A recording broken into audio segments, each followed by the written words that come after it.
అందరికీ నమస్కారం. ముందుగా మీకు మీ కుటుంబ సభ్యులకు ఉగాది శుభాకాంక్షలు. ఉదయాన్నే లేచి మా పొలానికి అయితే బయలుదేరిపోయా. అసలు నువ్వు పొలానికి ఎందుకు వెళ్తున్నావు బ్రో అంటే, మా ఊరి సైడ్ అయితే ఉదయాన్నే లేచి స్నానం చేసి వాళ్ళ పొలానికి అయితే వెళ్ళి పూజ అయితే చేసుకుంటారు అనమాట. అట్లనే మనం కూడా మన పొలానికి వెళ్ళి పూజ అయితే చేసుకోవడానికి అయితే వెళ్తున్నాం. నేను మా పొలంకి వచ్చేసరికి నా ఫ్యాన్స్ అయితే ఎదురు చూస్తున్నారు. అలా మన ఫ్యాన్స్ తో ఫోటో దిగి వాళ్ళతో పాటు పూజ చేయడానికి అయితే ముందుకైతే వెళ్ళిపోతున్నా. కాయ తీసుకుని ఇప్పుడే పొలం దగ్గరికి అయితే వచ్చేసినాం అనమాట. ఇంకా లేట్ చేయకుండా పూజ అయితే స్టార్ట్ చేసేసిన. ఈ కొత్త సంవత్సరంలో అన్ని లాభాలు రావాలని భగవంతునికి ప్రార్థిస్తూ టెంకాయ అయితే కొట్టేసిన. అలాగే కుటుంబంలో ఉన్న ప్రతి ఒక్కరు ఆరోగ్యంగా ఉండాలని మరియు ఎటువంటి నష్టాల బారిన పడకుండా అన్ని లాభాలు వచ్చేలా ఆ భగవంతునికి అయితే ప్రార్థిస్తున్నా.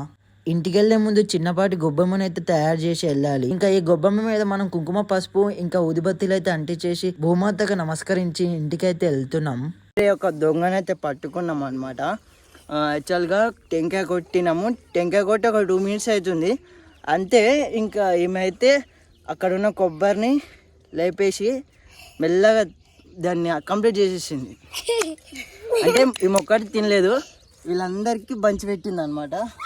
పర్లేదు, ఇట్స్ ఫైన్, ఏం కాదు. అలా మా నాన్నతో మరియు కొబ్బరి దొంగతో ఫోటో అయితే దిగి ఇంటికైతే వెళ్ళిపోతున్నాం. ఇంకా ఇవాళ వ్లాగ్ అయితే ఇంతే అనమాట. మరో వ్లాగ్ లో మళ్ళీ కలుద్దాం. జబ్ తక్ ఠీక్ రహో, బాయ్.